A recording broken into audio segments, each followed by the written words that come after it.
Now in this lesson, we're gonna create a passwordless authentication. Before we do that, we need to go back to our Firebase console, here on the Authentications tab and Sign In methods, and we need to enable the email and password. So we won't be using the password in this lesson, but we still need to enable both. And then just click Save. Now in our application, we're gonna start to create a new method in our service. And here we're gonna do it in two parts. First, we need to do we're gonna need a public method to send the email link.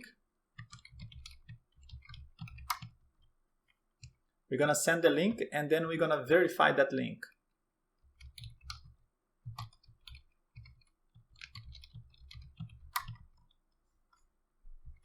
Now the email link, we're gonna need to pass the email from the template to this function. So we'll say email string. And for this function, let's take a look at the documentation. If you go to the Firebase documentation, guides, authentication, web, and email link authentication. If you scroll down, you can see they send an authentication link. To sign in a user with a link, we need to pass two informations. First, the email and an action code settings. And this, you have a URL if you're coding for Android or iOS, that one, and this handle code in-app. This one, when it's set to true, it will, whenever someone is using either Gmail or any mail app on their mobile, or even if they're in a web browser, when they click on that link, it will open your PWA instead of opening a normal browser instance. So we need to create this object and pass to that function. Now here we can create const and start adding that. So first is the URL, and the URL we're gonna use the local host because we're still in dev mode, and we're gonna pass that handle code in-app through. For a PWA, this is all you need. And now we're gonna return auth sign in with link to email. And here we pass the email and the action code. One more thing you need to do, because we're gonna the user gonna have to leave your app to go to their email to check for the link. You need to set this email somewhere so you can pass it to the verify email link, which we'll need it later. So let's save it to the local storage on the person's mobile phone. Set item, and here let's just call it email for signing. This you can call however you like. It's just a name, so we can see what is it for if you're inspecting the local storage. Now that the function is done, let's create a user input.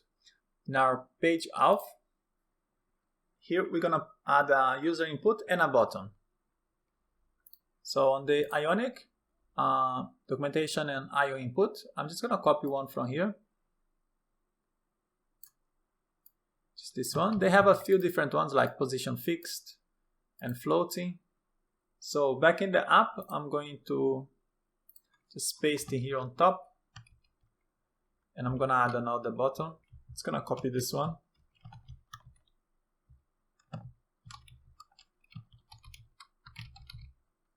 Send link.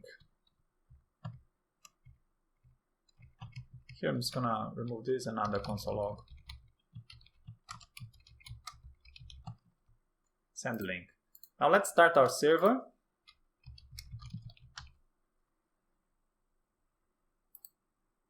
Now in our app, now we have our floating label and our button. So let's add a CSS helper to give some space between the button and the input, so it looks a bit nicer. So here on the button, for the send link, I'm gonna add a margin top. You can do bottom, right and left as well.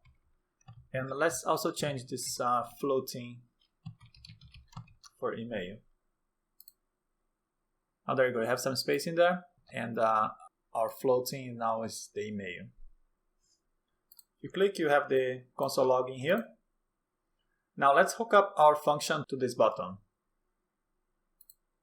Here within the page auth, I'm going to create an async function. Send link.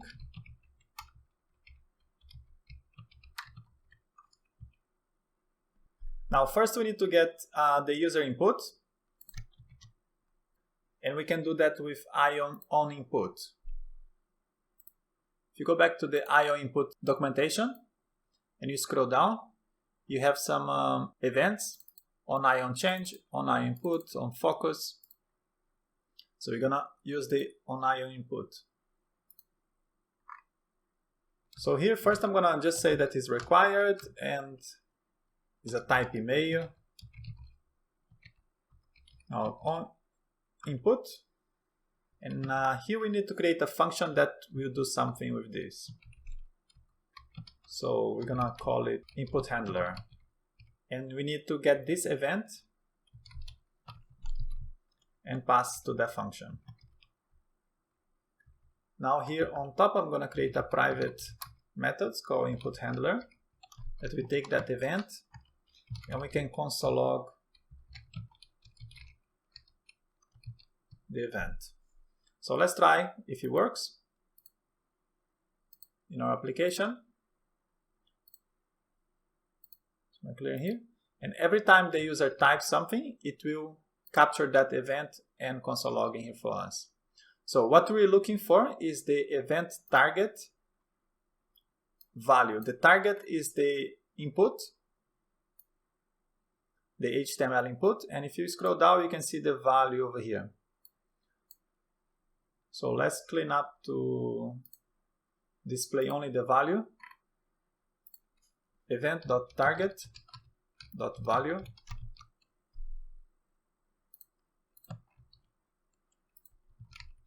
Now that's the values over there.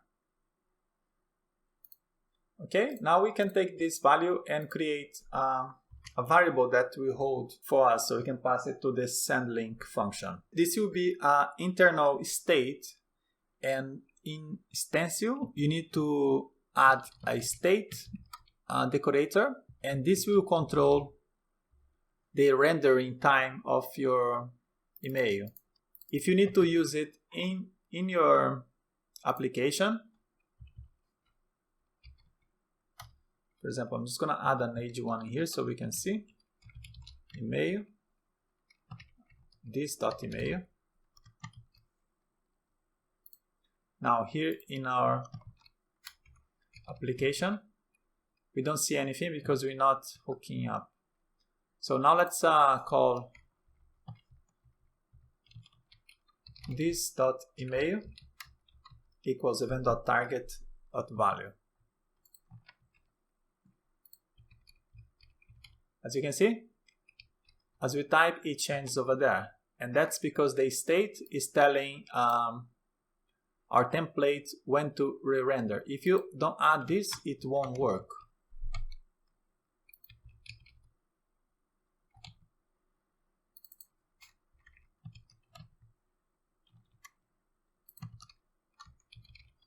So the state controls whatever you want to show on the template and when it will be updated. It's one of the methods from Stencil, and you can check it out on the documentation. And here in the documentation, if you go to components, you have the internal state. And this is how you update it or an object. But as we're dealing only with a string, we can do the way we did. Now let's continue. We need to add the state back in there. So now in our sendLink function, we can put in a try catch block because we need to know if anything happens, we need to catch some error. So whenever you're dealing with async functions, you should always try to wrap it in a try catch. So let's console log error and the error code just in case. So if there is an email, we can run this function. So we're gonna wait for the auth service send link. We're gonna pass the email. Here we can also add a trim, so we can remove any white space in between. And then after that's done, we can console log mail sent. So now we can just hook it up to our button. Remove this console log over here. So this dot send link. And here I'm just gonna paste my mail. Now the email is sent. And here it is. Now before I click this link, let's create our function that is gonna verify it. Now back in our authentication service, we first gonna grab that URL from the component, and here we can use. So we're gonna use a function called is signing with email link, and you're gonna pass the URL. Now if the link is there and is a valid link, we're gonna run this code. So first we're gonna get that email that we saved in the local storage and compare it. Local storage.get item, and it's the email for signing. If the email is not there, like in case if the user clean up his cache or is using another machine, we need to ask the user again. So let's use window.prompt. And here just tell them like, please provide your email. Now this is just in case there is no email on the local storage. Now we can just await for the result with auth signing with email link, and here we pass the email and the URL that we get from the component. Just need to make it async. So here we are waiting for this. So let's grab the result of that function, and we can console log that result. This is gonna be a Firebase user object, the one we saw on the DevTools on the browser. So Firebase user.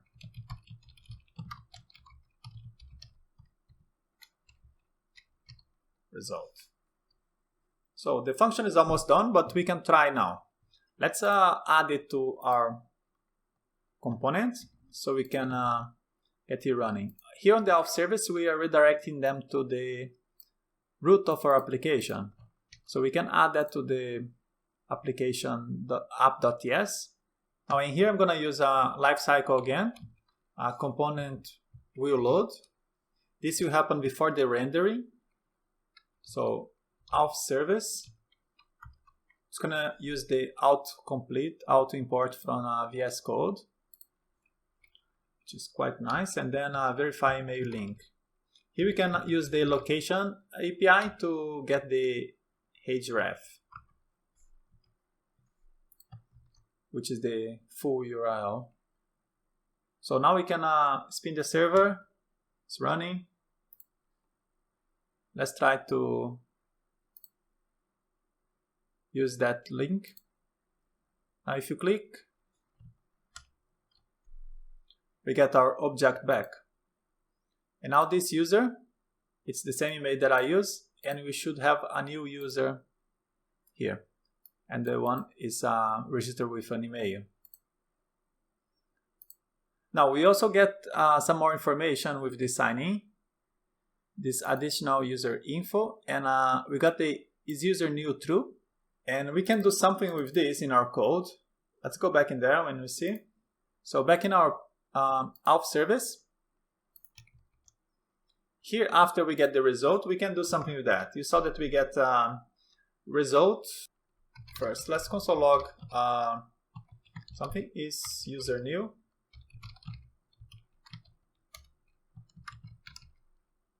And that will come from the result dot additional user info dot is new. Now, if this user is new, you can do something. You can create some kind of flow for your application. For example, redirect them to a sign-in page, or add a kind of tutorial on how to start to use your application. One thing to note that this is not very reliable, because the user might just click to sign in, click the link and sign in, and then he just closes the browser. And next time he signs in, that is not going to be, the user is not going to be new anymore. And you're going to lose this flow. But anyways, here is a place where you can do something for new users. It is not very reliable, but it's there if you need to. Now, for the last thing we need to do, it's we can remove this email from here, so we just don't leave in there safe on the browser, because the local storage is not really safe place. Now to do that, you do local storage dot remove item, and we just pass that item we want to remove. Okay. Now another thing that we need to do is to remove this. This was the link that was created by Firebase and has the API key and some code. Now we need to remove this, and here we can split this URL here on this interrogation and just get this part and replace the history. So let's do that now. If you reload in here, that will cause an error, because that is an expired code and is already being used. And you have in here, you have the code is invalid. So that's why we need to remove that code. And plus, it's not very nice to leave in there. So here we're gonna check out the history. If there is history and history.replace state available to us, we can first let's console log the URL split that we're gonna do. URL.split and here we're gonna do it on the interrogation. This, what you're gonna do is gonna get an array of the first item and the second item, whatever is before and whatever is after this one. Now for the code, we do a history.replace state, and this takes an object, like if whatever data you want to pass for the URL, and the document title. If you want to change, but we just want the same, so URL.split,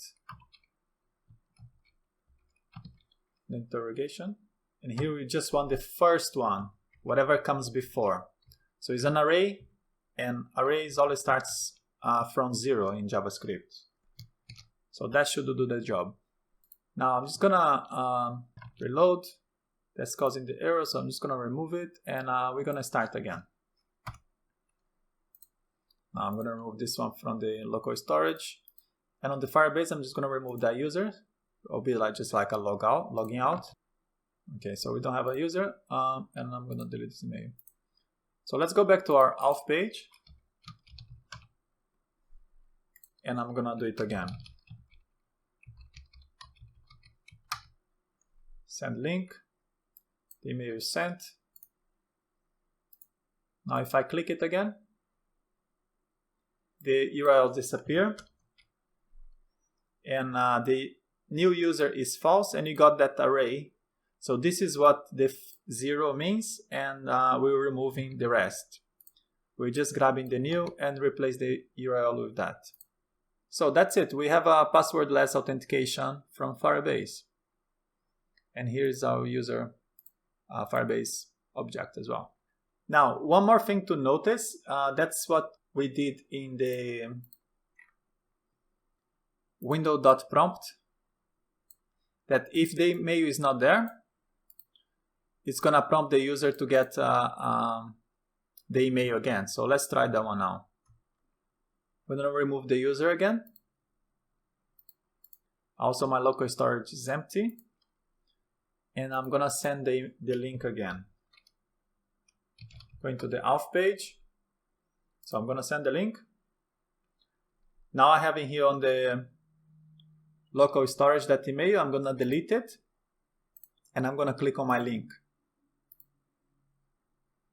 As you can see, before the app was loaded, it asked because we added that code on the component will load. If it was component did load, it would render the application template, the layout, and then would do this verification.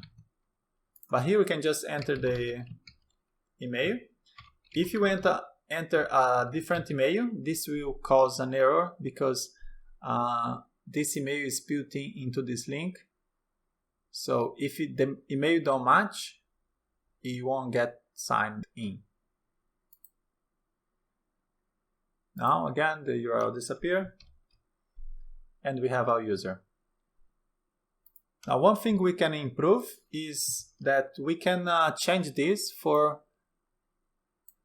a better looking prompt. So in the next lesson, we're gonna see how we can use capacitor to add a native field to our application. So I see you in the next lesson.